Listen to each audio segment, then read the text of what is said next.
community schools and to hear objections to and support for the proposed contract. If you'd all please rise for the Pledge of Allegiance.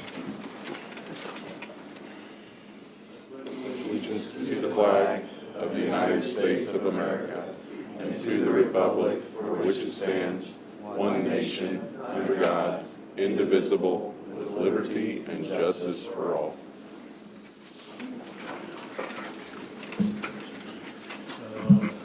Roll call, all the board members are present. Mr. Darnell is present. At this time, I would open the podium, microphone to public comments on the proposed superintendent contract.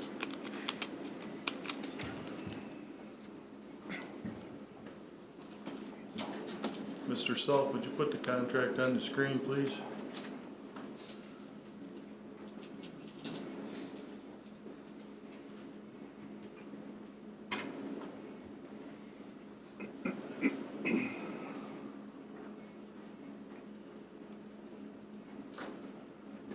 Okay, evidently we have no public comment. I would entertain a motion to adjourn the public hearing. All motion. Motion by Mr. Hensley, I'll second. second by Mr. Raymer. All in favor, signify by raising your hand. Aye. Aye. Okay, and we move on to the regular meeting. Call it to order. I'd like to remind the board to use their microphones tonight to assist our executive secretary. Emergency additions and deletions to the agenda. They're listed on the agenda. 6.5.1 says that the police department wants to use the gym on the 12th and the 13th. They actually want to use the wrestling room. The 13th is actually a Monday, school will be in session. I checked with Tyson Sylvius. That's not an issue, and that would fall under category 2 for the board. Stephen Camp, junior high tennis volunteer coach, is deleted, and he's added as an assistant junior high tennis coach. And Ashley Radusevich, the student council sponsor, was added. At this time, I would open it up to hearing of patrons.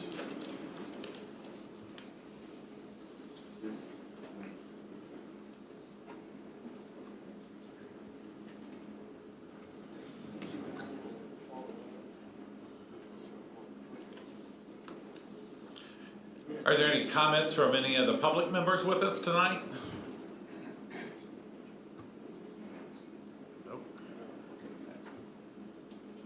Mr. Turflinger, I'd like to make sure that we approve the agenda as stated. Did you just make that a motion? I actually would like to make one quick addition, if we could. I'd like to make just a quick discussion topic on the where we are on the extra doors for the fobs to move along. Just a discussion item. Do you have that information? I'd like to know that information. So I don't know that that would be a proper addition at this point, since we haven't asked the administration for the information. I thought we had. Motion to approve the agenda? I'll make a motion. Mr. Brubaker?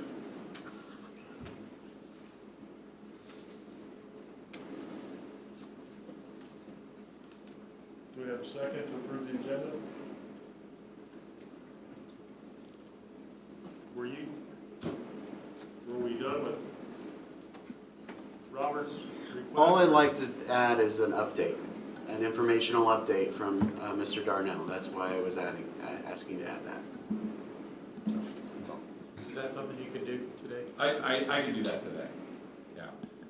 I mean, I don't have my sheet in front of me, but I think I can probably address any questions that you might have. Okay. Okay, so you want a discussion item then? Put that in at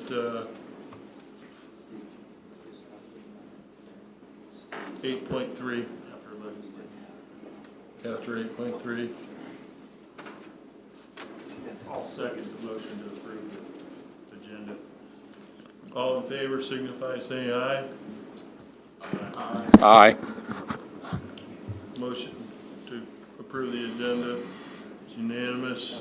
At this point, we have a presentation from Oscar Gutierrez from Foundry Bond Management Consultants.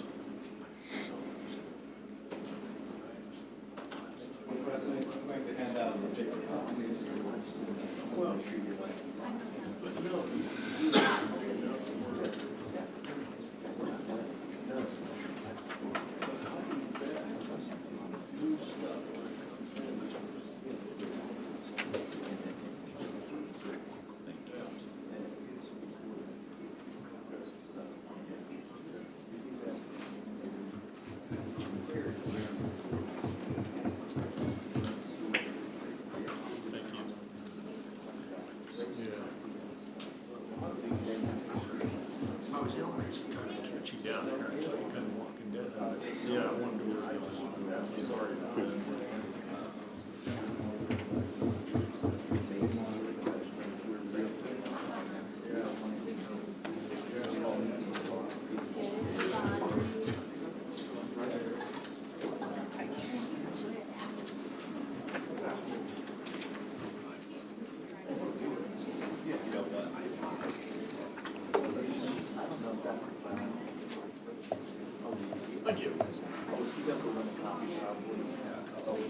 I have one more. Do we have any extras down there? I have an extra one. Are you sure?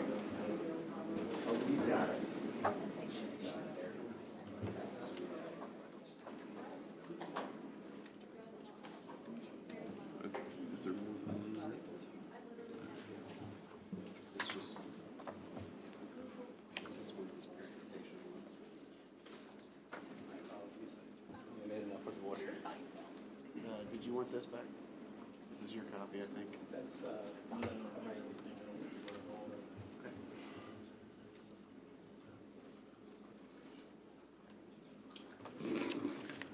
Thank you, Board, for allowing me testing.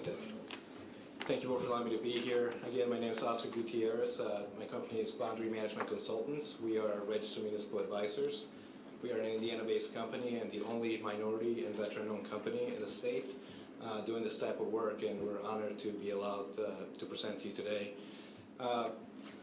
We heard from your board president and vice president about some of the desired outcomes for a presentation like this. And hopefully we address some of those, and I'll get into it through the presentation. If there's any questions before I begin, what you have in front of you are 3 documents. One is the presentation I will be going over. The second is our engagement as a company. We're pretty transparent. We do everything on a flat fee, so you know exactly what you're getting into. I know what some of the fees that you have paid in the past, and hopefully you'll be happy with what is presented in front of you. And lastly, it is a G17 disclosure letter from an underwriter. When we do this type of finances, we like to work with the underwriter up front because of the complexity of having to structure it. We don't like to do a flat structure, and this is, and what you guys are suggesting is a little bit more complicated. I want to make sure that what we suggest, the market can buy. But with that, I'll go ahead and get started. If I could go to the next page. Just a little bit about our company. We can move on from this one. One of the things that when we initially started looking at your documents, we did notice your enrollment trends declined, and the state divides up cash for schools into 2 different buckets. One is your per pupil funding, which is ultimately like a business. You have one, as students come in, you have a per pupil allocation. And the second is for your capital needs. Capital needs are put on the tax roll. And my initial suggestion when I saw your debt was that you would move some of your debt, specifically your common school loans, which typically, those come off your per pupil funding, but this body actually took action and has been putting those on the tax roll. So that is something that you guys were proactive to do, probably as a result of the enrollment decline, to be able to free up those available revenues. So we just were trying to do our due diligence, and want to congratulate you for having taken that step to shift those common school loans that are administered by the state. They're very advantageous, 10-year loans, 1%, so you can't beat that. We never recommend refinancing those, simply moving them over to your capital levy. Next slide. I stole this from my future presenter, and not to take anything away from his presentation, but when in our discussions, I wanted to get to what are the must-haves. And there are 3 projects that we shaped everything around with 2 different amounts, which I'll go into here shortly. Next slide, please. So the very first thing I already discussed, that the school took action to refinance your common school loans. Not really refinance, but move it from your operating fund to your capital fund. So that has been done. But that also caused some issues. You guys issued some debt recently, and you guys ultimately have a flat levy minus the small increase from your assessed valuation. Just to backtrack before I get into the weeds, when property values increase in the district, your property tax rate goes down. And there was a slight increase for roughly $405 million to $420 million. Is that correct? I think so. Let me go back to my notes here. But that small increase is not sufficient to really issue new bonds. When you guys took action last time around when you issued bonds, you ultimately froze your tax rate to go through 2023. And by freezing, I don't mean that you can't issue more debt. But you guys made the conscious decision that through 2023, you were going to have no tax increases. At the same time, any additional debt that you would start levying prior to 2023 would result in a tax increase, which is the problem that we wanted to solve for. How can you issue debt today for the needs that you have that are imminent, specifically around your cafeteria, by deferring some of those payments for the next 2 years, and then maintaining a flat tax rate, and then there's more, while in 3 years, allowing enough room to issue future projects. Is that a fair summary? And I'll stop here to make sure that that was what this body ultimately wanted to see. So the 2 scenarios that I mentioned, that your architect partner, which Dana will come and talk about after me, really are based around 3 immediate needs with 2 different potential outcomes. And while the amounts are different, 10.7 and 7.9, it is not that one is cheaper than the other or one is better than the other. I'll allow the experts to talk about that, but they're just 2 different ways of doing the work that you will have to determine. So we went ahead and tried to resolve around both options to fit into what you were trying to accomplish. And then the last thing is, because the value of the properties that you serve did go up slightly, what typically schools do is they go and issue a small bond for the end of the year. And 2 reasons why we don't recommend that is, 1, that is costly. You have to spend money on legal fees. You have to spend money on advisors like myself. And it's a really small amount that really may not be worth capturing. So what we are recommending your business manager or the body to do is, you're allowed to go 15% over the amount of money you have to pay for your debt service, your mortgages per se, by 15%. And it's to simply increase that amount below that 15%, but only up to the difference to keep your tax rate flat. That way you don't have to do anything but list that on the form as you're going through your budget process, and it will save you significant, the heartache of having to go through a small bond and hiring attorneys and advisors like myself. So with that, next slide. Now, this is going to be hard to see, and I want to make sure that I point to this, which is option A. Option A highlights, and these are very small numbers, and hopefully those listening to this at home or the public will be able to access this on the website or on YouTube or any form, or my contact will also be on here for any questions either the public or this body may have. I'm happy to answer them.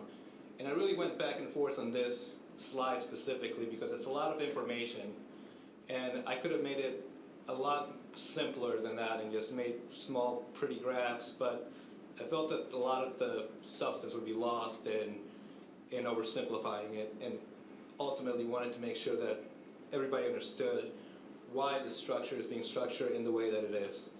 So I'm going to go ahead. I wish I had a laser pointer, but I don't. But I'm going to refer to this as columns. So if you go to the 1, 2, 3, 4, 5, 6, from the 6th column on,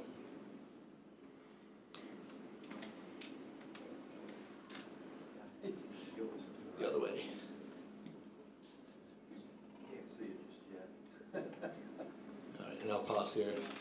Again, it's a lot of information, but I wanted to ensure that you had what I was looking at and understood how I arrived at it, rather than trying to tell you what to do. We could arrive at the same position together. So this is a good place to stop. And while you can't see the first 2 columns, those are your common school loans, which are, you have 3 semi-annual payments for one of them and 1 semi-annual payment left for the other. So those 2 are going to fall off fairly soon. They're smaller in size, and again, you guys have truly addressed those. But I don't want to highlight those more as I want to highlight your 3 lease revenue bonds that you have. While it would have been simple to just say, well, things are coming off in future years, it is not that simple. As you can see, when you break it down to those semi-annual payments, you can see that they start scaling up. So if you start with that first bond here, which was issued in 2012, the payments start going up and up every year. So you have 2 semi-annual payments of roughly $290. You get in the 300s, then it goes up $130,000 after that for the next 3 payments. So that eats away at the advantage of having lost the other 2. If you look at the next bond, you have something similar to that. And then when you go into the 2016 bond, you can see that it really ramps up right around 2025, where it really goes from those small $30,000 payments to about 150 to, to roughly $1.4 million in 2025. So because these do ramp up, it gives us very low flexibility in what you can do immediately. And it wasn't as simple as let these fall off, and as they come off, and then bring in new debt, because they're also ramping up as they progress. So we had to address for 2 things. One, in order to not raise taxes, you really couldn't have any payments until 2023, when you have the ability to bring in additional payments. In addition to that, we had to solve around the problem of these ramp-ups. But if could you continue to go to the very last column on here? Okay. So where you see the 3rd to last column, where it says lease rental scheduled GO bonds of 2021, this is our first proposed debt schedule. This addresses the $10.75 million. And as you can tell, we do not set any payments until 2023. And then they wrap around the debt that you have. We did have to issue this for 15 years. And the reason we did it for 15 years is not because we wanted to handcuff you to 15-year debt, but rather, when you look at the very last column and you see that 5.027, 0.5057, 0.5073, 0.5062, that is ultimately that is the property tax rate to your residents that you serve. And what that allows to do is that in 3 years, that will go down slightly for you to be able to do another project. and then it decreases dramatically where you ultimately, in 2025, be able to tackle your next project. So what we had in mind is you can tackle your immediate needs, specifically around the cafeteria, which seems to be the most urgent need that you have because of the amount of students you're serving. But then you also have additional projects that you didn't want to be handcuffed for the next 20 years without being able to do. And this allows you to do just that in roughly 2025. And if you just look at the very last piece, again, that kind of demonstrates how much the tax rate drops by. If you look at the second to last, that is where the payments for the bonds are being made and how they ultimately decrease holistically to allow for that additional room. Again, I knew that this was a lot of information, and I feel confident that you'll all have a lot of questions. I can answer whatever you have right now, or ask them later on. You're free to jump in. I want to pause here before I move on to the next bond. Yes, sir. Can you approximate for us what size of a project we would be able to do in that year, 2025, was it? So I wanted to be careful around how I answer that question for two reasons. One, we don't know where interest rates will be in 2025. We don't know if there's a recession coming. We really don't know what the future will hold. But what I can say is that your payments will be almost at half. And how much you borrow will be determined by, just like when you do a mortgage, right? If you do a 15-year, a 10-year, a 30-year, that's how much the payments go. So this body will have to determine the length of that future bond, and it will be driven by that interest rate of the time. I can say with confidence that I heard this body say $8 million, so we wanted to, that's the reason why we wanted to do a worst case scenario, and we did bake that into here. You would be able to do that $8 million bond comfortably in 2025 under both structures. It would be more than that under the second scenario, because obviously you go from 10.75 to 7.9, but you have the flexibility to do both and to still do the next project without hesitation, which is the number that I thought I heard this body give me when presenting this. So just to clarify, are you refinancing all of our existing? No, we don't think that is, we could look into that, but the way we structure this would be as issuing a new bond to wrap around what you currently have. So we're not refinancing anything that you currently have, but we can absolutely look at that option if you would like, but we did everything under the assumption that the bonds that you had were non-callable and that it would keep their tax-exempt status and not having to refinance them as taxable debt.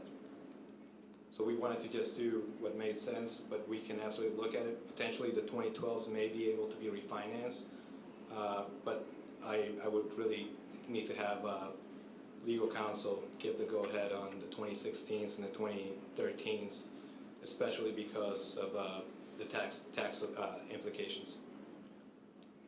And I understand that this body will be selecting a potential bond counsel in the near future, which I'll be following up with it with whomever that may be to ask those questions. That becomes a legal question.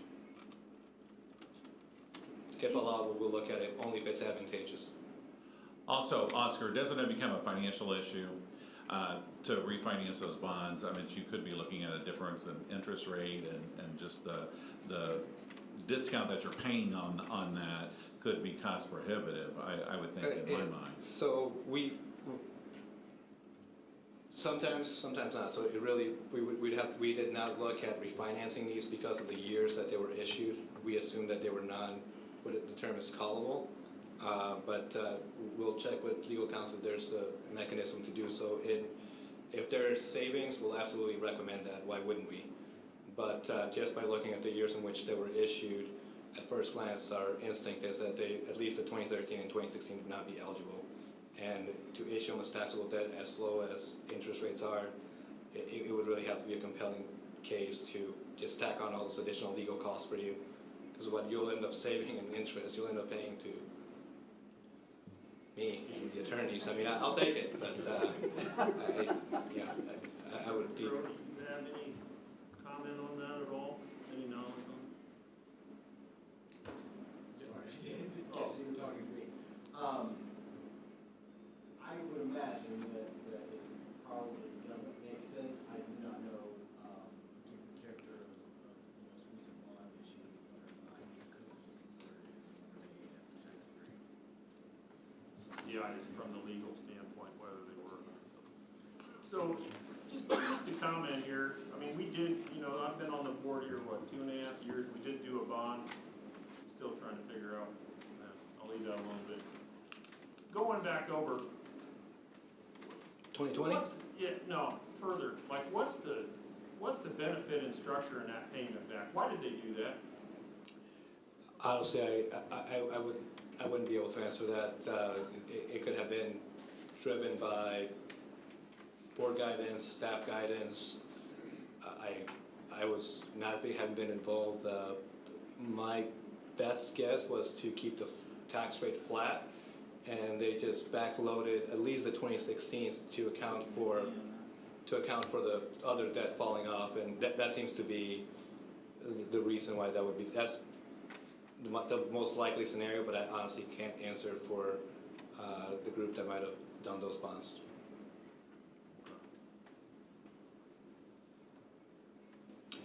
Moving on to the next slide, you'll see a whole lot more of the same, and without going through everything that I just went through, all the assumptions remain the same. The only thing that changes are the last few columns. If you go all the way to the right for me, please.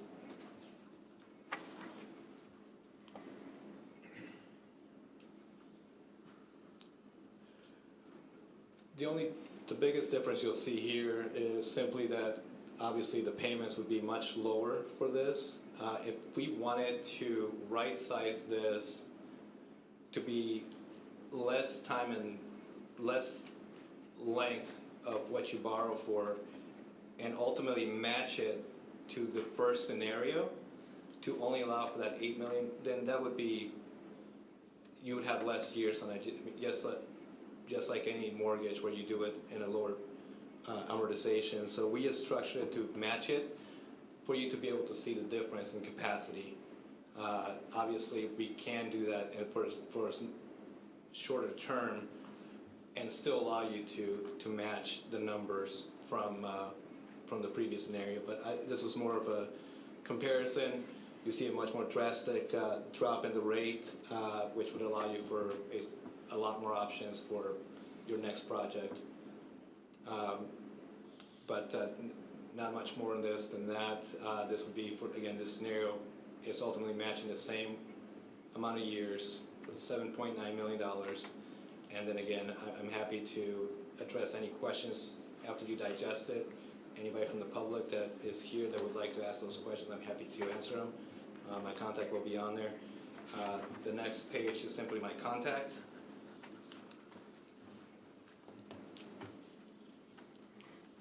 Oscar, this may be common knowledge, but a question, but on the debt service tax rate, is that based on $100,000 valuations? Yes, so that is for every $100 of assessed valuation. So this ultimately contemplates not increasing taxes on the people you serve.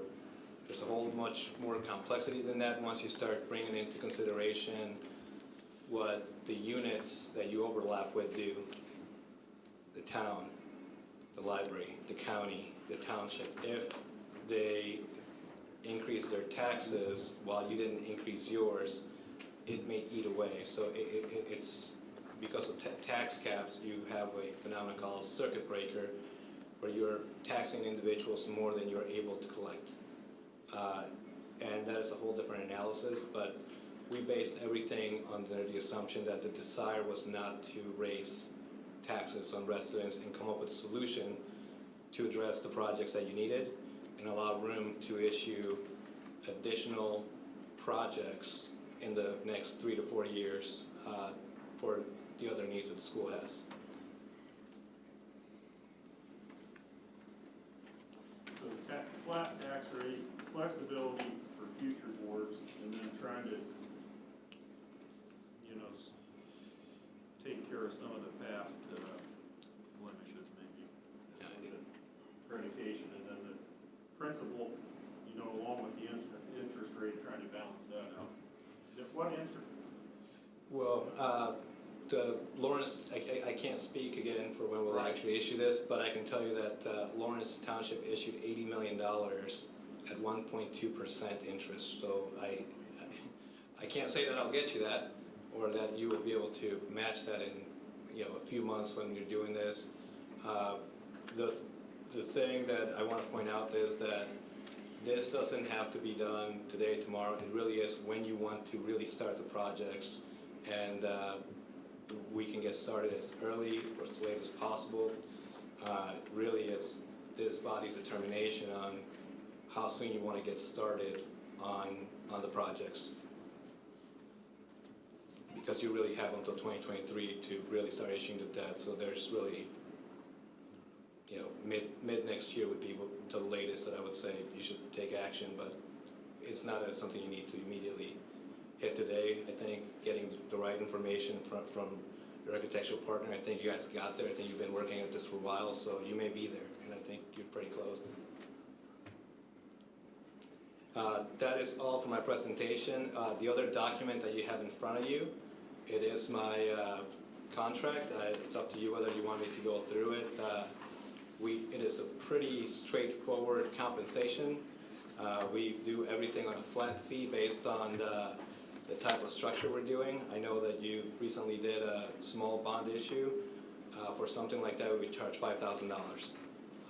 I don't recall exactly what you might have paid in the past, but that's roughly how we issue by size. Then you have something a little small, what we could call a general obligation, which is, we'll call that up to a control project. It kind of starts scaling up from there, the level of complexity. It goes into more documents, more meetings, more things. So we try to be fair here. We're a small company out of Carmel, Indiana. Small shop, there's 6 of us, and we pick up the phone. We don't like to keep tabs on the amount of times you call us and send you a bill for that. We feel that charging you a fair compensation up front, where you're not surprised by any additional things at the end, is the fairest way to do it. And we just try to average it out to just be below what our competitors are across the board, and there's several. Thank you, and I appreciate the details. Yes, sir. Thank you. Board, did you get a chance to look at the timeline that Dana sent out? That I emailed to everyone? Okay, and Dana's presentation last month. Dana, would you go to the podium, please? Dana's presentation last month, which included the MES project and the cafeteria project and associated things, is the 10.7 million. Okay, if you want to do the 8 million, then something has to give, depending on the 10.7 million. There will be a 30-day remonstrance in that. There's 2 engagement letters here. One's from Baird, the other one's from Bondry. We have a meeting on the 24th. We can review these documents, trying to stay on Dana's timeline. If we would vote on the 24th to sign these engagement letters, they can start that process, and we can kind of get this ball rolling. You just need to let us know what to put on the agenda for next month, and while Oscar's still here, if you want him to review the contract, we can take the time to do that. Or that's why you were given the paper things. If you want to go through them yourself and contact him directly and get your questions answered, so. Well, has the attorney reviewed this contract? I mean, that's who I want. I sent it to him. I haven't heard back from him. Okay. I don't believe the market's fully in contract. I do know for what is file and this is. Okay. If we agreed to put on it prior to the 24th. I have one quick question for Oscar, and I apologize, I should have asked this earlier. We said 10.7, right? Something like that? 10.7 and 7.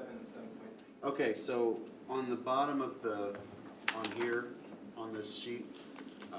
It has 12.5. I just wanted to clarify if I'm missing that by number wise. Yeah, well, that's the project cost, but you're still going to have to pay interest. Okay, And so that's also- all in then? That's all in, and then you have to pay some of the cost of the attorneys, the underwriters. Okay. And the first 2 years, because you're not making any payments, you're doing what's called capitalized interest. So you're borrowing for those first 2 years of payments on top of that. So that is total cost for that number. That is interest, issuance, and the first 2 years of not making payments. Okay, so it's all in. Mr. Kerflinger, Thank you. if I may, because Mr. Gutierrez and I have just been kind of corresponding and talking about this, I think those numbers might be, and don't get your hopes up, they might be slightly elevated, because I want to first clarify the two numbers that Oscar was working with. Okay. The 10.7 represents about 700,000 at the elementary school. In fact, both numbers represent about 700,000 in what we call hard costs at the elementary school. That's the cost you pay to the contractor on bid day. We then factor in, at this point in the project, a 25% soft cost factor that includes some of the things Mr. Gutierrez just mentioned, some of the financing charges, some of the bond counsel things that go along with that. There's more to it than just that, and they're only a small part of it, but still, some of that's in there already. So the elementary school itself as a total project at this point, we would say, is running about $840,000. So that's the hard cost plus 25%. Now, the difference between the 7.3, 7.4, and the 10.7 is what we do with the junior, senior high, in particular the addition. They both have the work in the existing food service area to remake that space and turn it into the bean. They both have the secure entrance up front. The difference now is the addition we put on for food service. The lower number is the smaller addition that dealt just with the junior, senior high. You'll recall we had two scenarios. The bigger number is that larger addition that connected the two buildings and dealt with the future intermediate and junior, senior high together. So that's what those two numbers represent for you. Thank you for that clarification. Any other questions for Dana or Oscar? Have you guys had the work session with the elementary school yet? That's on the 23rd. Okay. Thank you, gentlemen. Thank you,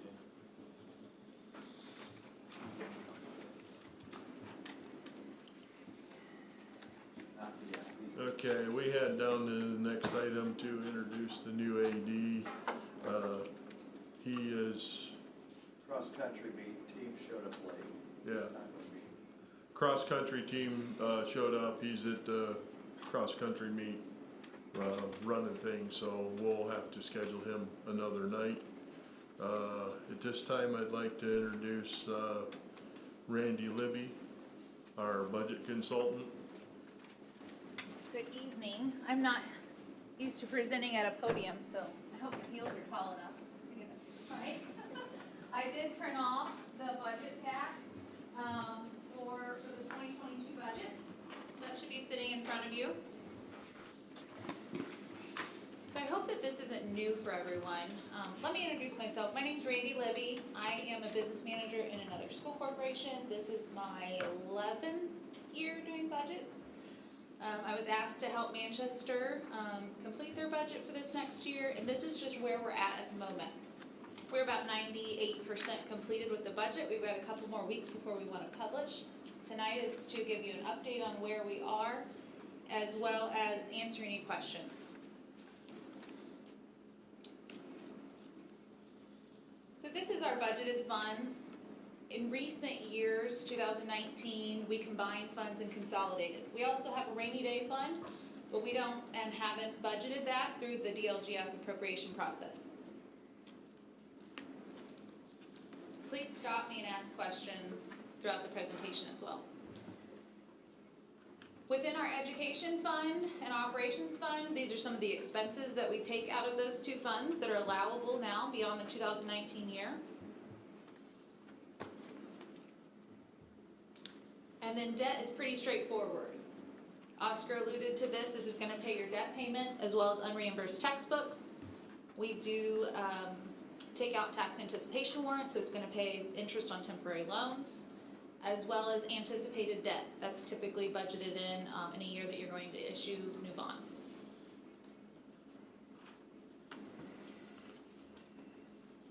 In recent years, 2019, we took what was in the general fund in expenditures out of the 2,3,000 line and the 2,5,000 line and the 2,6,000 line. What this slide represents is those expenditures in calendar year 2020,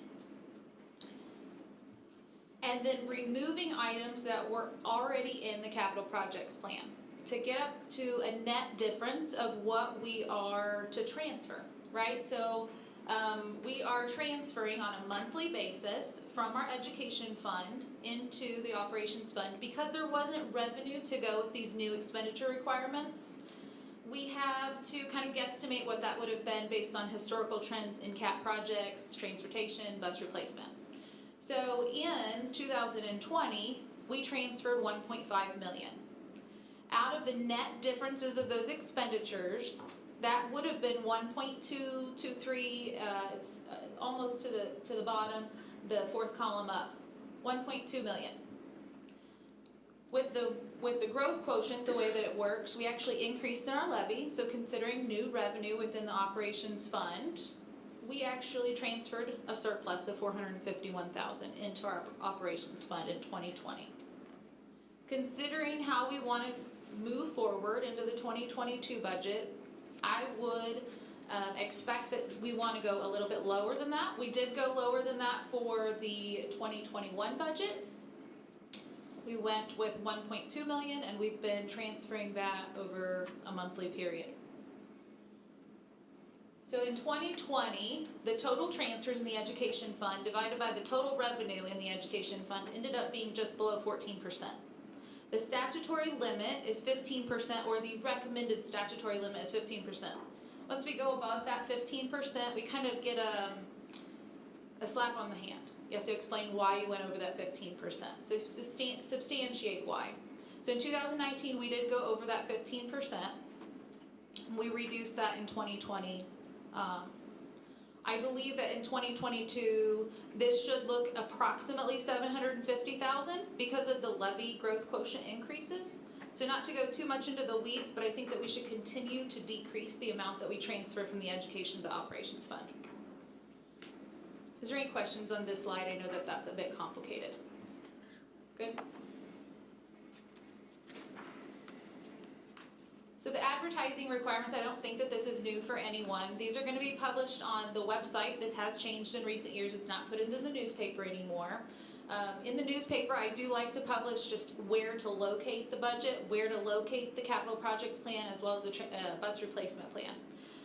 There is a transparency portal where all of them are uploaded through the Gateway website, and so you can click on the link, find the cap projects plan, find the bus replacement plan, and the Form 3, which is your budget for the next coming year for every taxing unit.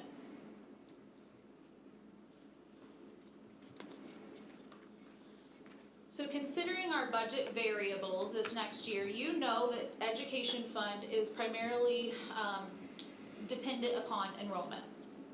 Thankfully, we are up in enrollment this next year, but we are going to hopefully keep those students by September 17th, which is several count dates. Those count dates are going to generate a per pupil amount within the tuition support calculation. That tuition support calculation is roughly 17 pages. Once you get down to it, it's about 6,400 a student, and then there is an additional amount for special ed, CTE, honors, etc. So each of these count dates will plug into our tuition support, and that's what calculates our revenue that's going to come from the DOE. Another budgeting variable, as Oscar alluded to, is our assessed valuation. So as assessed valuation increases and our levy remains the same, our debt will decrease, or our rate will decrease, excuse me. So in debt service, where AV will increase, and AV did increase this past year, we already have our 2022 AV.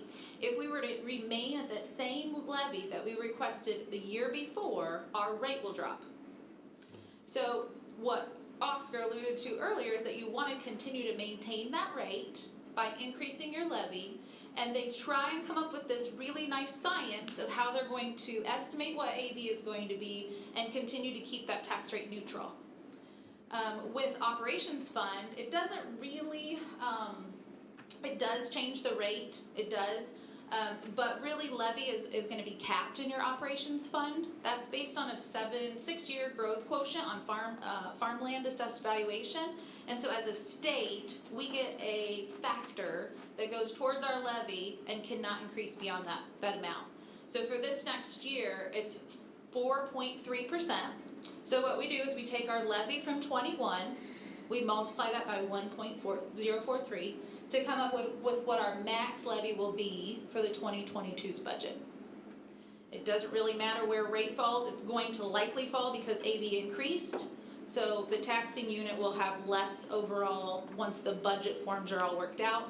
There's no real changing that as far as the levy goes. That's a levy capped fund. So this is just showing you the historical trends of assessed valuation. There's just 1 year over the last 6 years where we had a decline in AV. Over the last 6 years, we've had a 1.42% average increase. And this past year, 3.73. So that's a very good increase for this.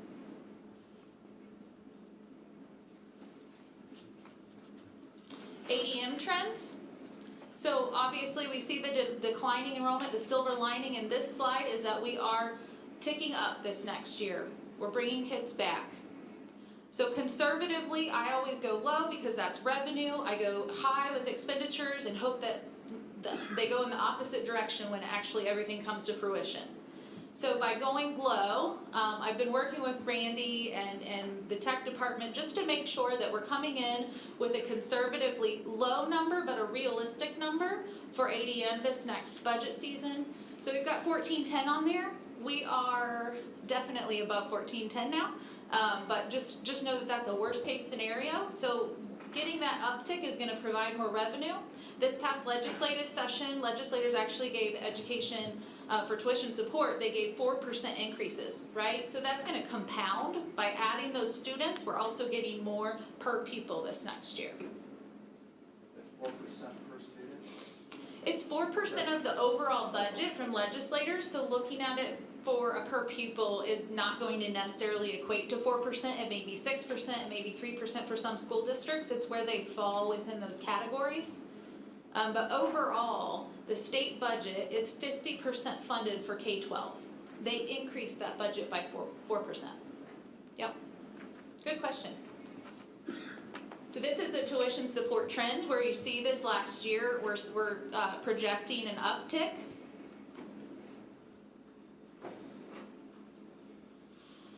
And then this is just your tuition support calculation. So it goes through the basic grant, the honors grant, special ed, CTE, etc. You do have your common school loans removed, and then we transfer from debt service to pay those loans back. So this is showing the 9.5 because in April of every year you project what your fall count will be. We projected low, which is a good thing.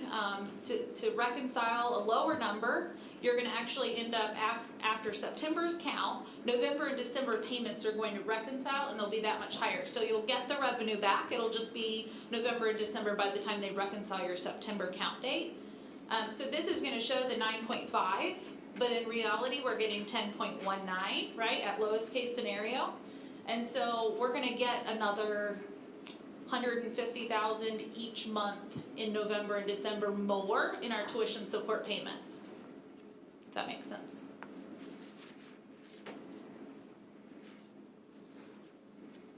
So this is out of that 17-page calculation. This is your last page of that, so you can see the comparison. I like the comparison at the bottom where you have your FY 2021 and then 2022's comparison next to it, if you look all the way down to line 7, you're gonna see that increase as well as just the net difference, which is just under $650,000. And again, that's conservative numbers, so really good news. Is that the ADM you're guessing low, 1405, is that what I'm saying? Yeah, so because we're still on 2 count dates, we use the fall count, and then we typically, on trend, drop about 10 to 20 students.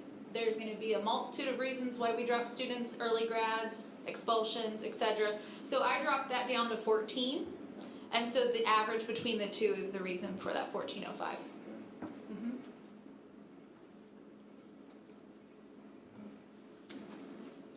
This is your expense and revenue historical trends. You can see 19, we did a lot of activity, and I can try and explain that, but this is just gonna be something that we wanna look at each year, monitor, make sure that we're keeping on top of our expenses and revenues and the net difference between the two. We started Hoosier Fund that year. We started the combination of funds between operations and education. We did a lot of transfers out of education over to operations. So there's a lot of movement there. I don't wanna go into too much of the nitty gritty, but this is the overview of where your expenses and revenue were for those years. This is also a cash balance, so this is going to follow those same expense revenue trends. So we see a decline. I did include the amount that is in your Hoosier Fund, okay? So this is going to, in 19, we transferred 1.1 and then transferred back, so for a net transfer to the Hoosier Fund of $750,000. $750,000 was included in the 992,535. The same thing for 2020, now that we've done a few more transfers since then, we're including $580,000 on top of that 684. So included in that 684 is $580,000. Right now, we have $580,000 sitting in the Hoosier Fund as an investment, but it's earmarked for the education fund. So we'll use that with our budget numbers.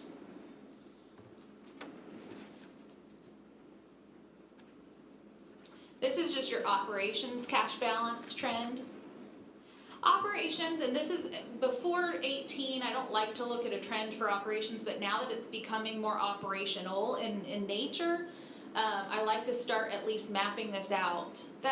This is going to be, prior to 2019, your capital projects, which is gonna primarily be big expenses, and so watching those from year to year, you may have had big project years, and so the cash flows are going to be a little bit lower that year than they would have otherwise been in a less project year. You're not going to be doing as much this year because you're building up the capital to do it the following year. But it is becoming more operational because we have our salaries and benefits that came out from that prior slide. So your superintendent's office, your business office, all your custodial and maintenance, etc. So it is becoming more operational, and we should follow and monitor those cash flows. This was your approved, so your certified DLGF rate, as well as total levy. This is your debt service and your operations fund combined, and that was where AV was in 21. And this is just an extra slide showing you where 22's already is. I'm just pleased that it's already out. So this is a condensed slide from what Oscar presented earlier. This is just showing your 22 focus on where your payments are gonna be, and then the ending date as to when that debt pays off for each of these.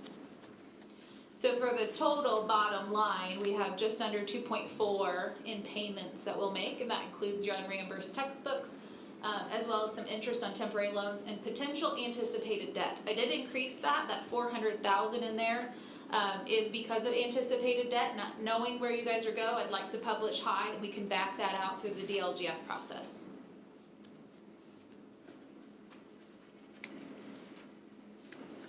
So since 2019, the capital projects plan has changed. It's going to focus on any item that's going to be 10,000 or more, as well as acquisition or projects that are going to be 10,000 or more in nature. This is one of those that I'm still working with the Director of Facilities as well as your Director of Technology and just kind of fine tooth combing this before we present it and publish it. Last year, it didn't have the detail that this will provide. And so I want to make sure that we're touching base, but keeping it broad. This is certainly not going to be something that your facilities director isn't going to buy a scissor lift every year. But we're going to put it in the plan in case we need to buy a scissor lift. The same thing with a mower or a floor scrubber, right? So the intention is we don't want to go back to this plan in 22 and say, we have an emergency, we need to buy a floor sweeper. It wasn't in our plan, now we have to amend our plan. So this will allow for us to be flexible. By and large, we still need to go through some of these items and just clean them up a bit, make sure that they are intentional over the next couple years.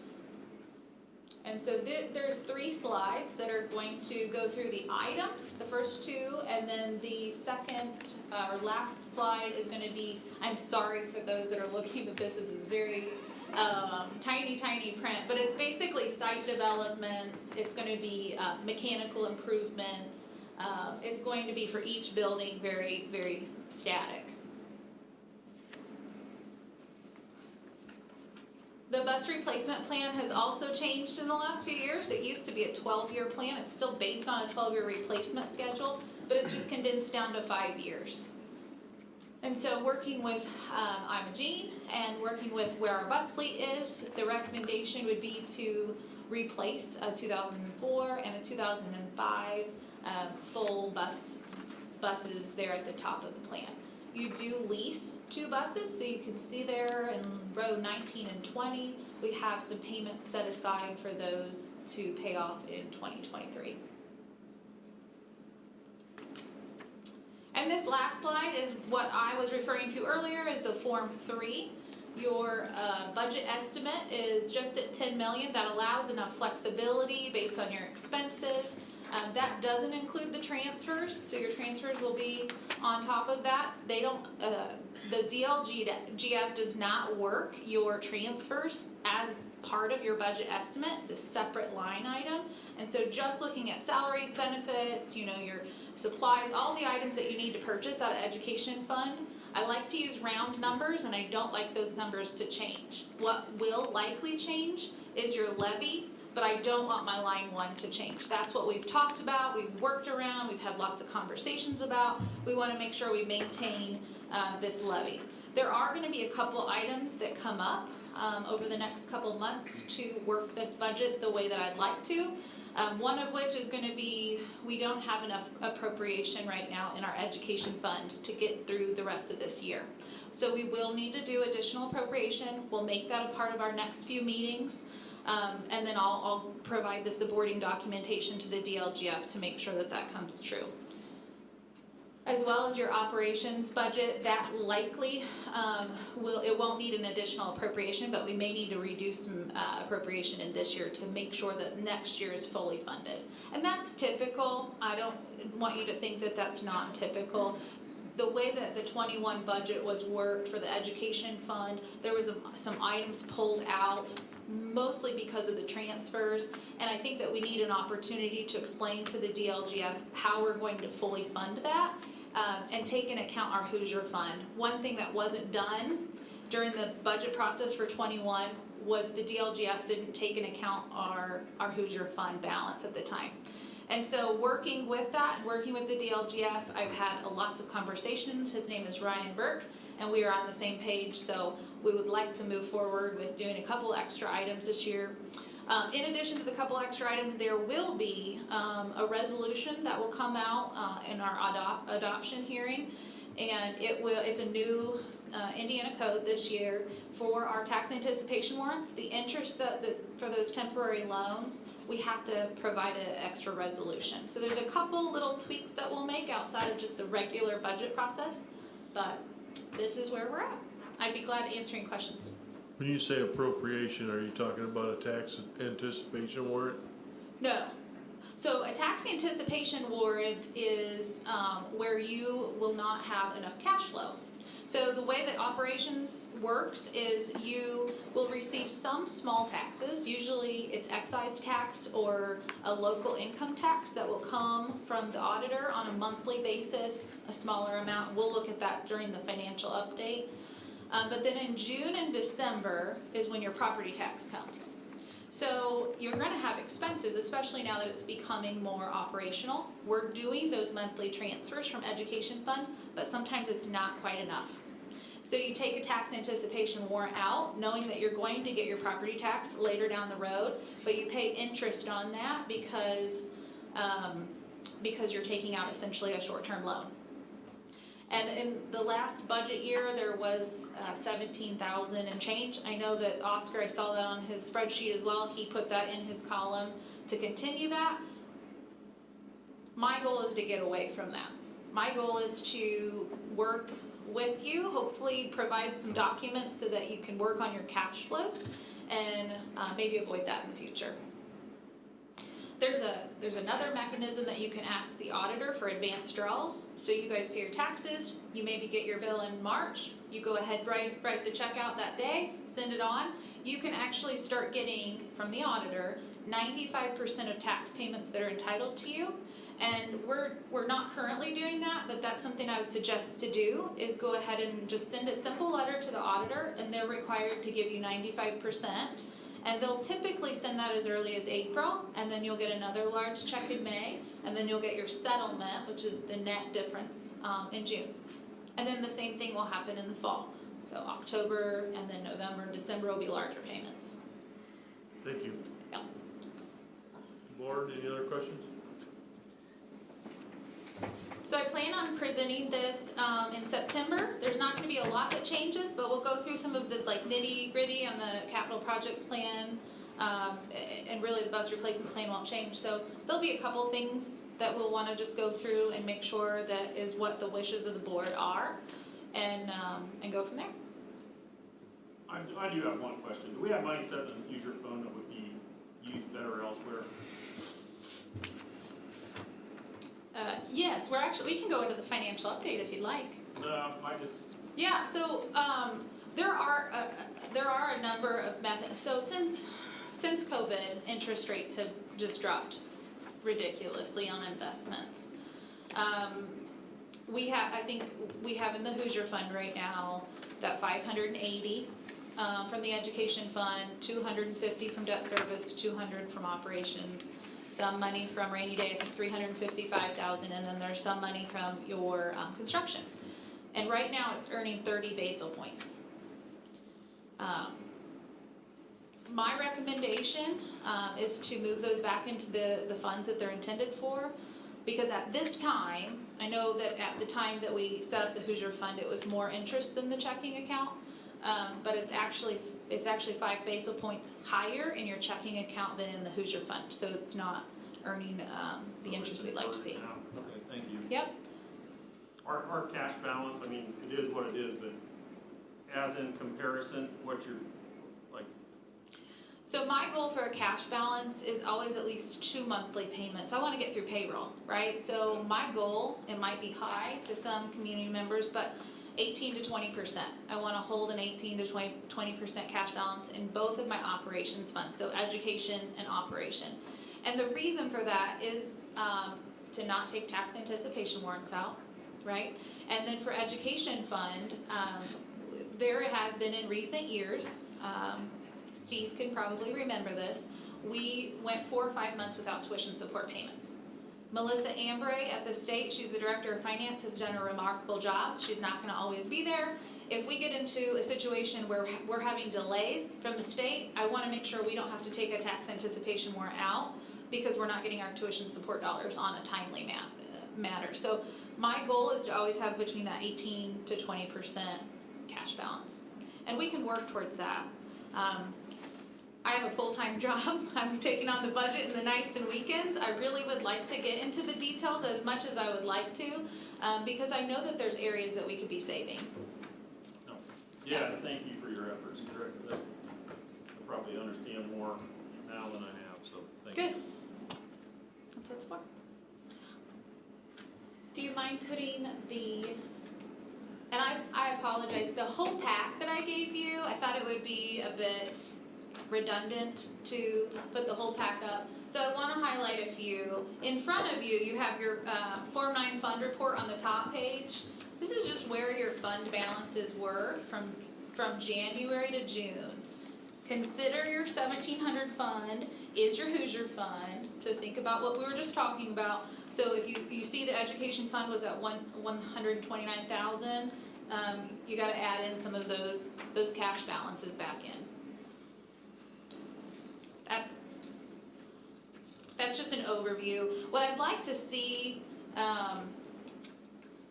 the next business manager come in and do, this is not me micromanaging, but provide a cash flow for the board. Provide it to a bigger detail than what I'm gonna provide to you tonight. I tried to do a high level because it's gonna take a lot of time for somebody to do this. But I want you to be able to see on a month-to-month basis, a really good, easy way to look at your cash balance, right? Where were we at last month and how does that compare for this month? The same thing with a 12-month look back period. So I've got 3 years there in the tabs. We've got 2019, 20, 21. We'll just focus on 21, but 19 and 20 are also in your packs, just so that you can look on a month-to-month comparison. And if you look at the top, you can see December in each of the years. In 18, I combined capital projects, transportation, and bus replacement. So looking at July, if you scroll down, is that possible? Looking at July, we're just over $220,000 in education fund. I did not include the 580 in that because I included the Hoosier Fund on this. I think in the next few months, as we begin to transfer those out, this will look a little bit more consistent from month to month, okay? Do you mind going to the next?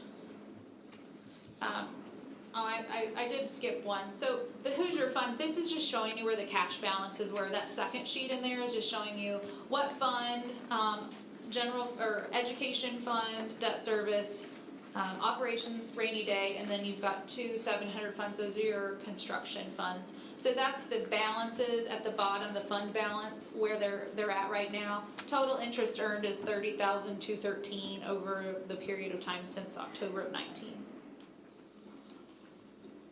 The last few are where I want to concentrate. If we look at that from a big level. So I tried to pull up 19, 20, and 21 and look at it on a month-to-month basis. So I'm not going to go in and tell you why we had a deficit. I'm not going to go in and tell you that this is what I think happened. Likely there's 3 payroll months in there. That's why you're gonna see a deficit. 2 times a year you have 3 payroll months. So I know that at least in May of whatever year we're looking at in the gray. So in May you see. I've got it too big now.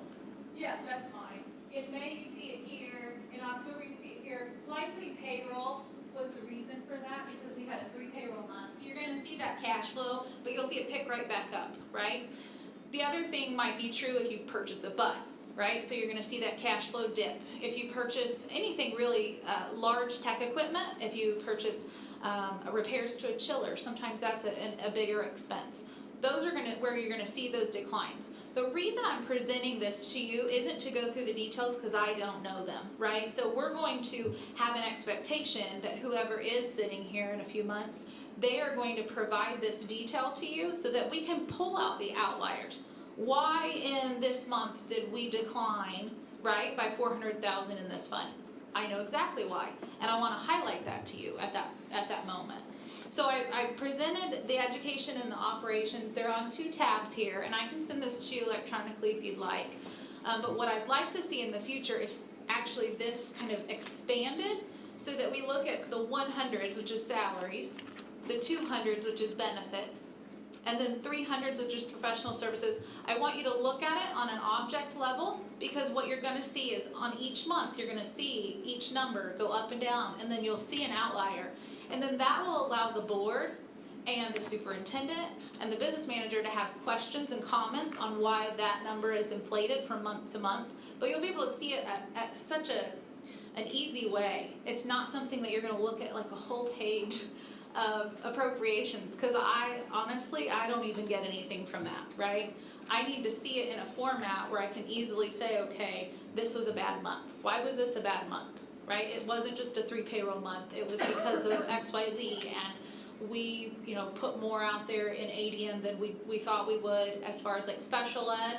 So special ed gets reconciled. If you put too many numbers out there for special ed, you actually get a decrease in your tuition support dollars in the March. So there could, like, some things like that could happen, but if we have it on paper where we have like this very consistent line, then we know how to ask the right questions to get down into the detail a lot quicker than looking at a bunch of pages of financial records. Is this home generated? Is this yours then, this spreadsheet? Yeah, or is so it- I would have loved to have used my own financial software that I use in my district, but the way CompuTrol works, and this is not anything against CompuTrol, it's been around for a long time and it works really well for what it does, but it doesn't give you cash flows. And I can get cash flows in like 8 minutes. This took me like almost a full day because I have to pull month by month and fund by fund in order to plug it into my spreadsheet manually. And with the transfers that were going on, that made it a bit more cumbersome. But I felt like it was necessary to provide a cash flow because the board really needs to have an understanding of what their monthly expenses are for each of these funds, as well as the revenues, and then where the transfers are coming. Very clearly, you can see in the education fund and the operations fund, you can see the transfers, this line 20 right here, the 125,000 for year 20 on a monthly basis. And then if you flip over to the education fund, you can very see it going out, that 125, right? So it just gives you a tool to communicate and get down to the nitty gritty a little bit quicker than giving you a bunch of stuff that really doesn't have much value. I do a lot of mine, so I just wonder, what do we currently have for the business manager? What was the past little, is it, okay? Yeah, it's CompuTrol, and it doesn't work real well with historical data. It does, I mean, it'll pull it, it's just, you have to pull it into a PDF. Is that software mandated by the state that we use that? No, you certainly can switch. What are- I would give What are you the business using? manager some time before you switched. A conversion is very difficult. I've been through a few, but I use Lao, and it's amazing. I've worked with 4 different softwares. I've worked with CompuTrol, worked with Skyward, I've worked with Keystone, which is what mostly cities and towns use. It's stone and chisel. And then I worked with CompuTrol. And Lao is amazing. They're based out of Elkhart. You can call them right up. You can have somebody on the phone. You can do that with CompuTrol as well, but you can pull every report out of Lao into Excel. Did I hear you say hire a business manager before we change? Yes, and let them have some time in CompuTrol before you change. Yes, Thank you. that's my recommendation. You likely will do that at a fiscal year end, so either January 1 or July 1, depending on how you would like to set that up. My thought would be to switch it over at January 1, and you need a good 8 to 9 months to do the conversion before you can go live. It's a lot of extra work. I'd be glad to answer any questions.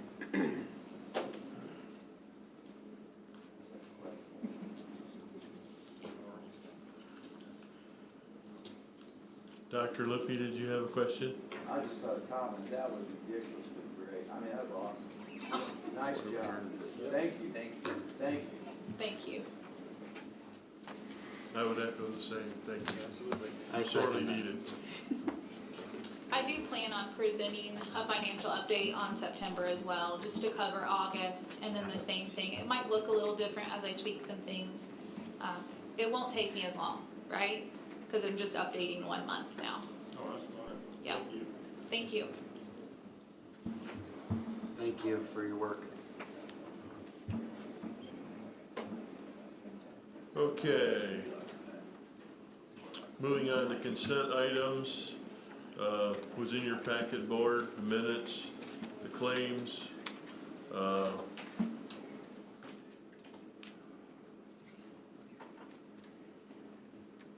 Ms. Janegi, would you step up briefly and give us an explanation on the grants? I am,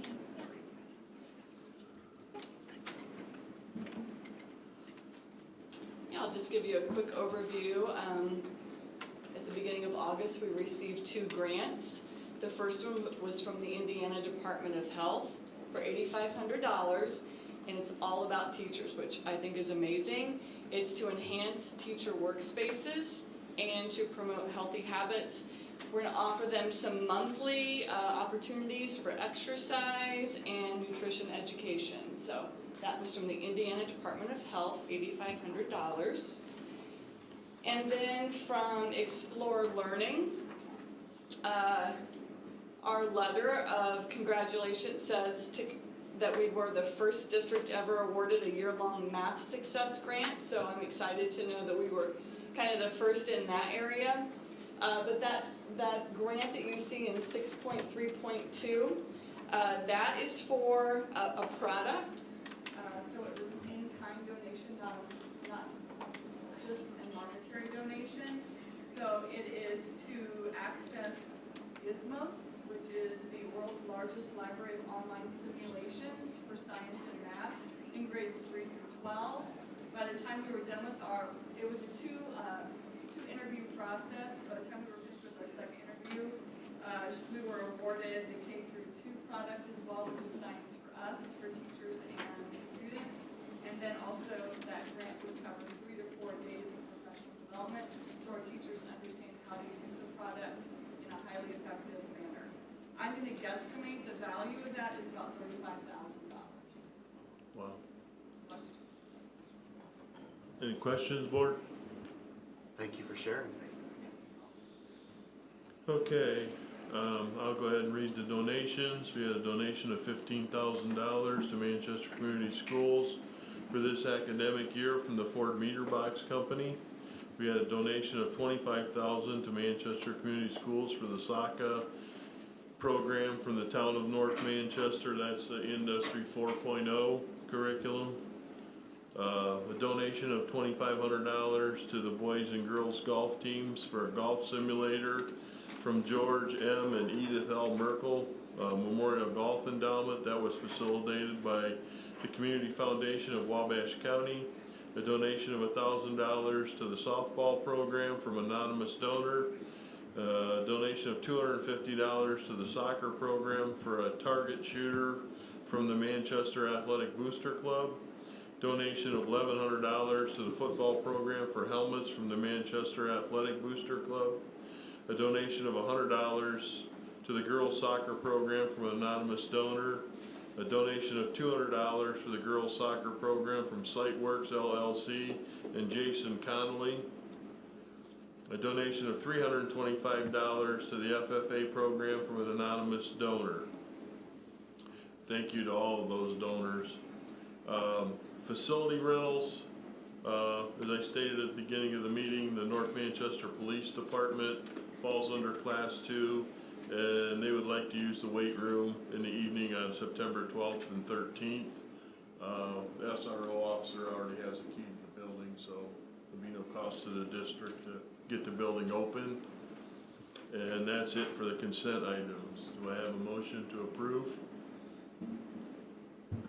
I'll motion. Motion by Mr. Esposito, I'll second. seconded by Mr. Bucher. Any discussion? Comments? All in favor, please say aye and raise your hand. Aye. Motion carries unanimous. Thank you for your generosity, everybody. Thank you for your generosity, everybody. Recommendations for approval, we have personnel. I'm gonna do these in a couple of sections here. We have 7.1, which is certified and classified staff. It was paid for with ESSER funds for lowering class sizes. And then we have regular hires. And then we have the ECA staff, which is coaches. One of them was changed at the beginning. It was a volunteer coach who's now a assistant junior high, Stephen Camp. And then resignations was Dawn Walker, MES dual language kindergarten teacher, and Jared Stoffel, a guidance counselor.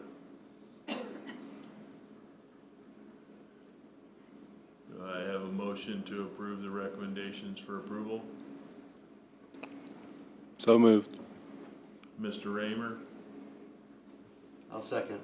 Mr. Booker, any discussion, questions? Mr. Darnell, could you just clarify what the difference between a temporary contract and a regular hire? Sure. The first 4 individuals listed here, these teachers, these are on temporary contracts. They are going to be assigned using ESSER funds. Purpose of ESSER, one of the purposes is to lower class sizes, social distancing, so that's a good use of that type of funding for that. But a temporary contract is an annual contract. So our enrollment has increased dramatically this year, and these teachers are needed to really create new sections, create lower class sizes. If that enrollment goes away at the end of the year, for whatever reason, they're only on a 1-year contract, so that makes them temporary.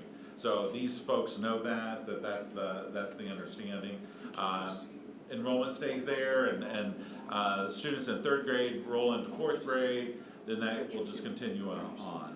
So, but your ESSER money, that keeps it from, keeps the corporation from using education fund dollars for that. You heard from Randy too, that we'll reconcile probably in November and December, that new money. This gets us through at this point, until we can reconcile those new dollars. So now I'm a little confused. You said the first 4 positions are the ones with temporary contract underneath? The ones that have temporary contract underneath them, Okay. those 4 individuals that are listed there. Thank you. And Does to be the clear, the ESSER regular hires come out of the education fund. Does the ESSER dollars cover the benefits as well? Yeah, they would cover all benefits as well. It's just the key difference is temporary contract, so it's a 1-year contract for those folks. Is this then so which ESSER is it? 2.0? 3-0. 3? You had at the last meeting identified up to 400,000. Right. With what we're paying for these folks, we're still gonna be under that. Until you hire your new superintendent, and then I'm sure that individual's gonna come back and bring, more recommendations to you for that. But these class sizes, we've gotta get those teachers in the seat so that these kids are spread out. And that's I guess the bottom line. And it saves your education fund, so. Any other questions or comments from the board? So does this cover us for the start of the year? Dr. Libby, Amy, I feel like Tommy, you in good shape on later? getting additional people, I think. Yeah.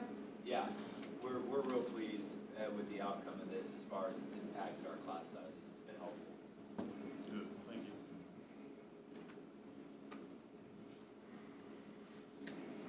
you. Anybody else? For those folks at home, all 3 administrators give a thumbs up that they're good on manpower. Okay, we have a motion by Mr. Raymer, if I remember correctly, and a second by Mr. Booker to approve recommendations for approval. All in favor signify by saying aye and raising your hand. Aye. Thank you. 7-0.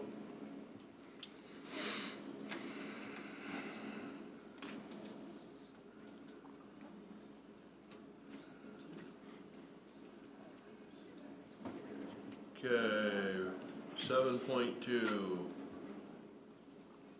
MCS transfer policy, second reading. Board, you had in your policy handbook for tonight's meeting, this transfer policy. Missy and I talked about where that would fit in your policy manual. The transfer policy is gonna be policy 3280, should you approve that tonight. And that would just fall in line with all of our personnel policies. It's the next number within those policies. So you had first reading last meeting, now this is the second reading, so we're bringing these back, all 3 of these policies, and asking for approval of these tonight.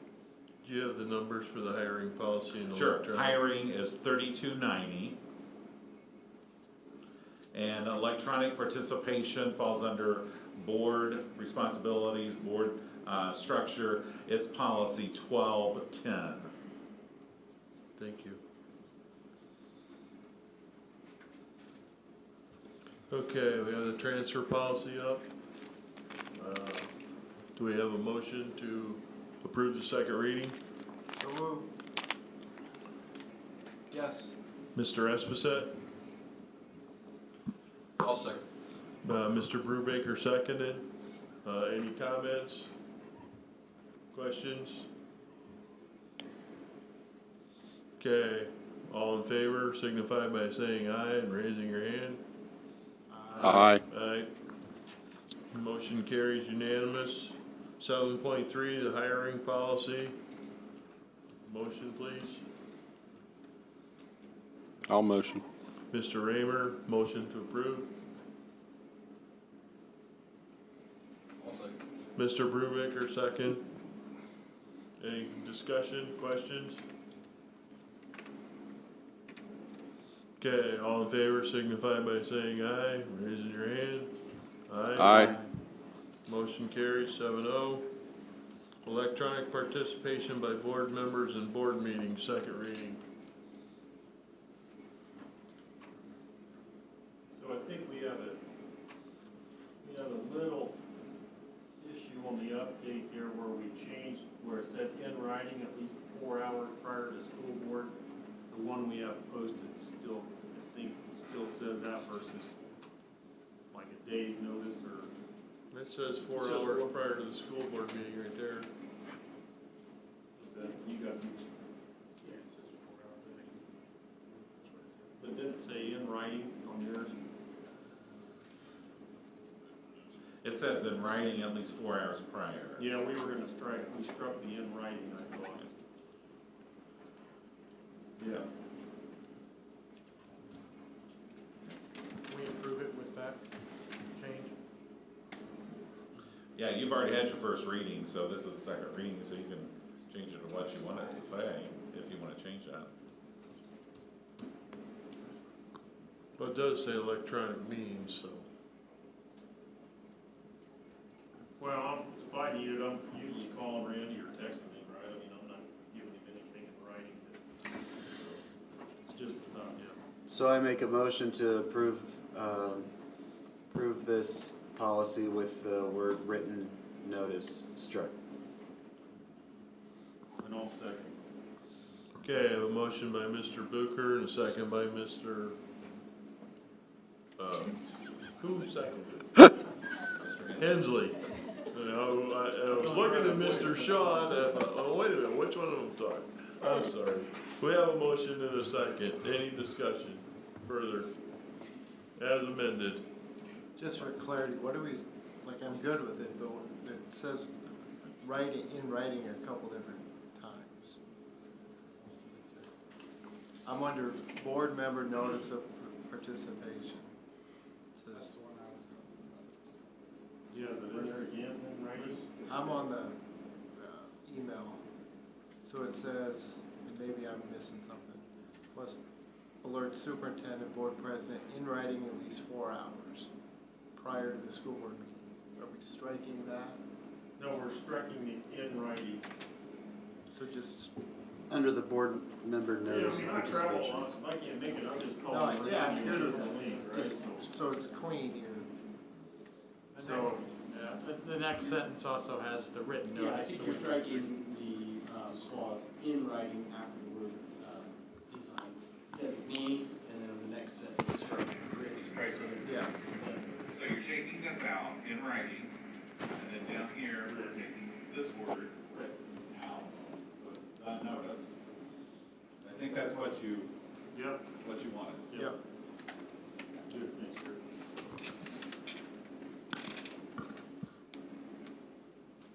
Okay, we have a motion and a second. Any other adjustments? Okay, I'll call the vote. All in favor signify by aye and raising your hand. Aye. Motion carries 7-0. Equipment purchase. Mr. Miller. Thank you. Microphone does work now, right?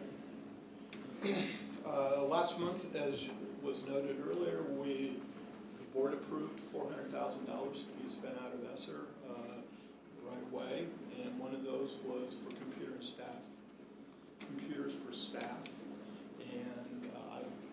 provided my recommendation for that, which is Apple laptops as we've been using for decades. And I guess I'm open to questions. Okay, the reason this is on their board is, Apple doesn't allow their vendors to compete against each other, and our policy says this amount requires competing quotes, and that the documentation is in your packet. So, all this information's in your packet. The reason it's on the agenda is we have to make a motion and second it to bypass our policy about the second quotes in order for this order to be placed. And that it's in excess of the $50,000. You also have the $50,000. So I spent quite a bit of time talking to or trying to talk to 5 or 6 different other vendors trying to get Apple quote, and they won't even acknowledge it because Apple does have that, for the lack of a better word, non-compete. We've been using Apple products for as long as I've been here and long before I was here. So I would not see a way for me to recommend switching away from Apple at this point in time. So there's 130 computers on there, desktops for some, laptops for others. The numbers are there for you. I'd be happy to answer questions. I have a quick question. How did you go about determining what to get exactly? What the need is. For most of the teaching staff, I looked at what they were using currently, took into considerations the issues that we've had over time, and ended up increasing the hard drive space. Typically, we do a 4-year refresh, but because of finances and other reasons, we're at a full 5 years now, so we were running into hard drive space issues. And so that's one reason I helped that. I took a look at the office staff as far as their hard drives usage, and you can see that we had one user, I won't mention Missy's name, that needed more hard drive space than the rest of them. I'm sorry.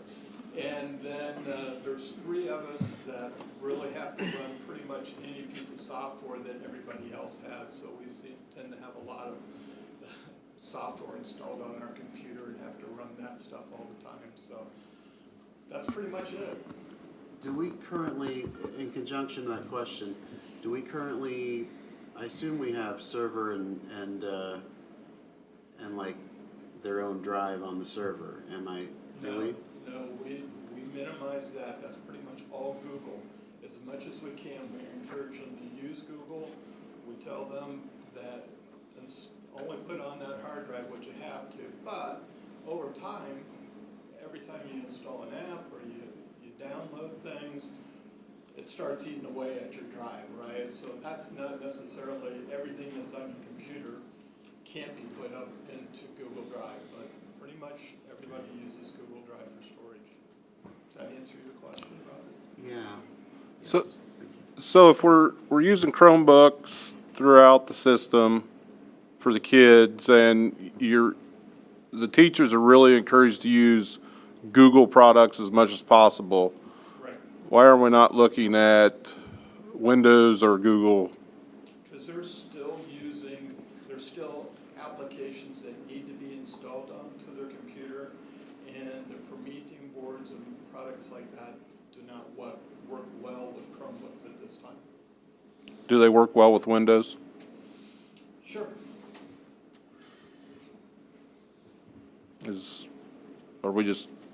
I understand it's been an Apple school for decades, but Right. sometimes you got to cut the cord. I agree. I understand, I should say, but I don't agree with that at this point in time. I think retooling, especially in the middle of the school year, would not be appropriate. I'm a Windows convert.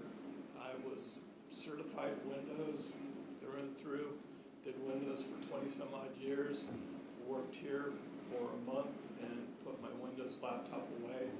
That's it, never touched it. So. Actually, piggybacking off that question real quick, about when we place this order, how long does it take to get here typically, or what's your ETA on that? That's a good question. Right at the moment, the last The longest lead time were the ones for the teachers, and those were 6 weeks out. But I'm telling you, it can be down to 4 weeks, it can be twice that. Okay. There's quite a bit of variation right now. Okay. I was kind of hoping we could get this done in the summer. Obviously, you were too, I'm sure, everybody else, but because it's gonna be a transfer, it's gonna take individual teachers to come in and get this transferred over. That's gonna take time. Are you looking at a specific date to do that in the future? What will happen likely is that we'll get the devices in, we'll do the primary setup, and then we'll start deploying as many as we can each day, maybe 1 or 2. That week we'll work with teachers, we'll tell them to be ready, and then we'll try to get the ones that are most anxious taken care of, or the ones that are having issues right at the moment taken care of. So it'll kind of be on the teacher schedule, but at some point in time, we'll be pushing those stragglers to move along. So the first year I was here, we did that. We did it mid-teaching year, I should say, school year, and it worked out just fine. What are we doing with the old computers? So the old computers will replace the older computers that we have lying around. So whenever a substitute teacher comes in, or we keep spares for like the, what? Overall, we're adding 4 teachers. Yes, Randy, I know that one back there too. But we've added the 4 ESSER teachers plus several other teachers this year, and I literally had nothing. So we had to dig into some older computers. So that's what we do. Every year we take every time we refresh, we take the oldest, we'll scrap those or sell them, and we'll reuse most of everything that we're having right now for various purposes. Some will go into the classroom. Randy and Missy want new ones for back there so that we're not stalling when we're running their PDFs and things. So we reuse them. Those laptops will typically get 10 years usage. Thanks, Tony. Yep.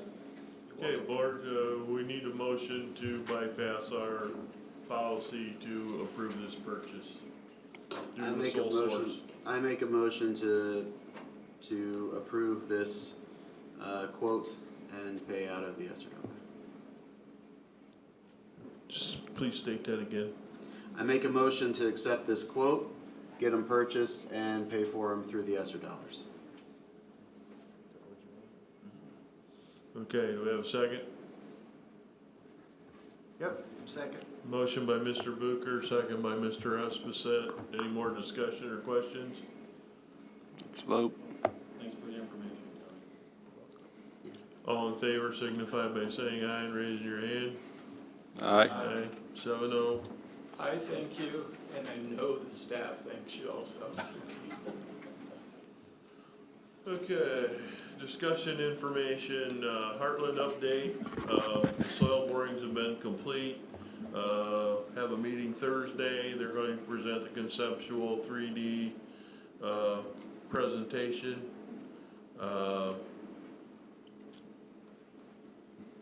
The enrollment, we all know enrollment goes up and down, but I'm pretty safe in saying that unless something drastic happens, this is gonna be the biggest year for Heartland yet, because we're like 60 kids over what we've ever had in 50 years. So, looking forward to kicking that project off down there and having a good year. So, that's all I got for Heartland. But one other thing I would like us to look into as a board, I don't know, we don't have a marketing person, but when I look at Facebook and some of the other social media, all the school districts around us are advertising Heartland. You know, here's Precision Ag, you know, and it gives the statistics about Precision Ag, and they're advertising it, and you can come to this school district and you can go to Heartland and you can get precision ag training, or you can get welding training, or you can get CDL training. The only thing that's missing is Manchester Community Schools, so I'd really like to see us move forward on that in the coming months. You know, if we don't ring our own bell, nobody's gonna ring it for us. I mean, we're a member school. So, other than that, Mr. Hensley, legislative update? Well, probably, I mean, the hot topics, face coverings, right, for COVID. So, it is what it is. I mean, the governor came out with a statement. The legislation is basically left it up to the districts or the school boards. You know, one thing that kind of burned me is those people that don't want to accept that responsibility. I think, you know, we gotta, you know, we've been through this once, so we're trying to stay on top of this, right? We're looking at the numbers, you know, and make decisions based off those numbers on any type of mandate or whatever. So, I mean, you know, I'll just say that this, you know, the school corporation, what we're gonna do is we're gonna do the thing in the best interest of the students, both from a, you know, a freedom of right standpoint and safety, you know, and then we're gonna do what's legal, you know, and I'll just leave the legislative update, you know, as that, as I know, you know, there's a hot topic, there's all kinds of things. You know, I'm very pleased with the community, the fact that we don't have, you know, the things that are going on in other places tonight with the community, you know, the trust. You know, hopefully people are starting to understand, you know, I've heard a lot of things since I've been on the board about, oh, you don't run a school like a business, you don't do this, you don't do that. You know, but I think, you know, you guys run this school and I think the student enrollment going up is an excellent example of that. And I think I, for one, you know, it is a privilege to be on this school board. It is a privilege to make decisions like this and where we spend money. And I think that's where that decision needs to be made on some of these things. You know, we're not health experts, but I mean, we do have somebody in, so I'll, you know, just want to reassure everyone that we're going to make the best decisions, you know, based on student safety and the staff safety and things like that, so. Mr. Darnell, could we have, could we ask MA to join us on the 24th meeting? Okay. Just kind of give an update on the health of the school a little bit, if that's possible. Thank you. Okay, I'll ask her. Sure. Mr. Darnell, 8.3, FOB update. Okay, just to address any questions that you might have, I mean, we can kind of review where we're at with this. Back in March, you identified that you wanted to have a door fob system put in place. You received a quote to do that. When I came on the scene, I said, let's go through this and review it to make sure that our building principals were part of that conversation, because they weren't initially. They know their staff, they know the entry points for those buildings. So we did that, took a look at that, and as a follow-up, this past Saturday, we had our maintenance guy again go through with an SRO, one of our SROs, and they kind of pared down the list a little bit. Bottom line, we dropped about 3 doors.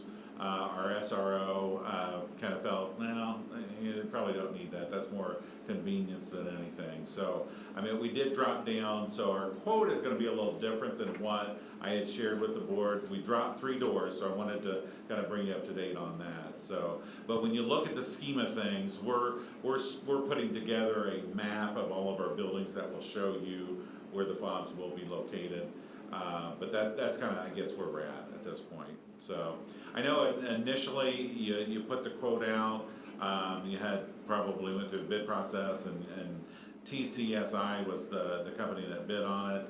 Come to find out, TCSI is the same company that uses that has installations at Wabash City Schools and MSD, which is fantastic because all deputies for the county have the same fob. That same fob can be used in all 3 school districts. That makes it real convenient for law enforcement.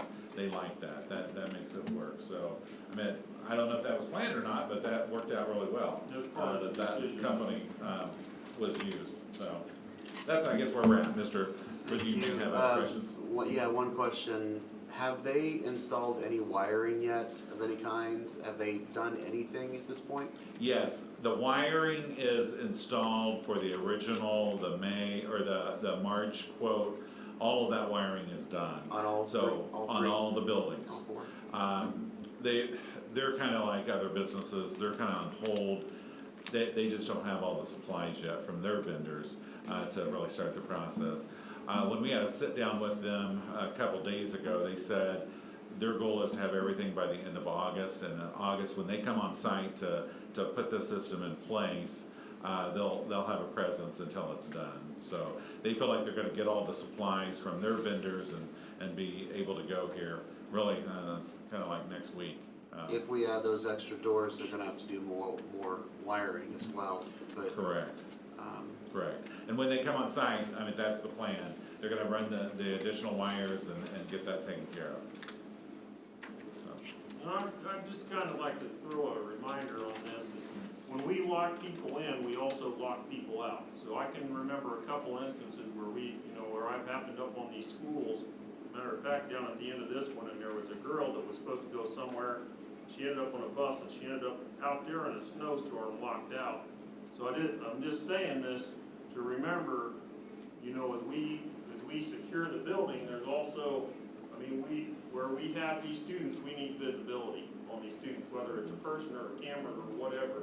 I've seen that happen twice, and this is over a span of 5 years, but you just kind of bring that in my head again to bring that up, is we need to make sure, we're also, these students are safe and they're not locked out, winter just around the corner here, so. It's a good point. Thank you. That was one of the SRO's, points of view, is if it's gonna have a fob, it needs to have a camera on that door. For that kind of a reason. Anybody else have any questions about fobs? Okay. Thank you. Oh, I was just saying thank you. okay. Hearing of patrons? So you are making K through 12 wear masks? No. No? No. Because that's, Not at this point. Our masks are optional on our reentry plan. yeah, if they want to wear them, they can. That's fine. Unless we get unless it's a requirement by the IDOH or the county health department at that point, then everybody will be wearing them. That's it. Or our numbers go nuts, right? There's several factors we're Right, looking at. yeah, there's more than one factor, to make but- those decisions, so. Right now, it's parent choice. Any other patrons, comments? Superintendent? I just wanted to bring the board up to date. Randy did a fantastic job with her financial report. You're gonna get some really good reports. So Randy's kind of set the expectation for your new business manager and what you as a board, you need to be reviewing. So that Hoosier Fund, that was something new to me when I started as your interim.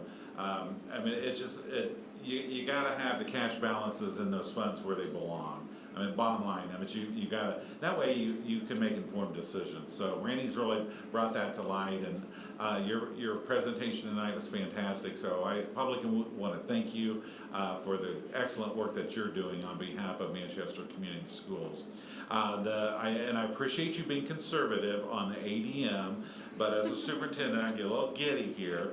I just got to report to you all. Right now, we're looking at about 1,494 students, which is huge, huge. Your count last year was 1,396. So that may, vary somewhat, but to be financially responsible, I appreciate what she's doing here, and planning accordingly based on that lower number, because that's what you need to do. Does that include preschool? Yes, it does. Okay, It does. which is not on the tuition support dollars. It is, it includes preschool. Yeah, that's, How many is in preschool now? Roughly 60, 70. I think. 66. Amy? 66 kids in preschool for those of you that are watching the live stream. how many are in, We have a waiting list now. how many in dual language currently? 44. Full capacity? Awesome. So that's fantastic. I think that speaks volumes as to what's going on in Manchester Community Schools. So, wanted you to know kind of where numbers are at. School board comments? I have one. I want to commend Mr. Darnell for your quick, decisive, and communicative action in adding these temporary hires for our students and for those buildings. Yeah, I know a couple of names, and to get that quality of teacher that late is phenomenal. So thanks for taking the lead on that. Thank you to the principals and the admin and all the other staff that were included in that as well. I know it's an exciting time. It's a great issue to have. So, Anybody else? I'd like to say happy anniversary to my wife. Okay.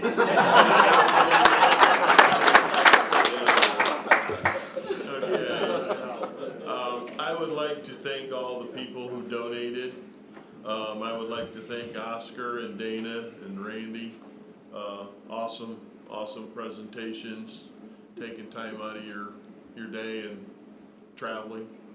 The next meeting is August 23rd for the F&F committee at 6 p.m. That will be to meet with MES principal and their core representative. August 24th will be a special board meeting instead of a work session for the superintendent contract, MES strategic plan. Engagement letters is presented tonight, and I would just like to thank the board. When Dr. Grimeau left, we were told that we wouldn't get a superintendent in place until January. And because of these folks right here giving up 2 Saturdays in the middle of summer in a row, we're gonna be voting to hire a superintendent on the 24th. I think that's pretty remarkable, and I didn't get one complaint about giving up Saturdays to do interviews. So, and Mr. Darnell was a great asset in helping get that accomplished. So that's all I got. Unless somebody else has got something, I'd entertain a motion to adjourn. so moved. Mr. Booker? Second. Mr. Third. Brubaker? All in favor? Aye. We are adjourned. So moving.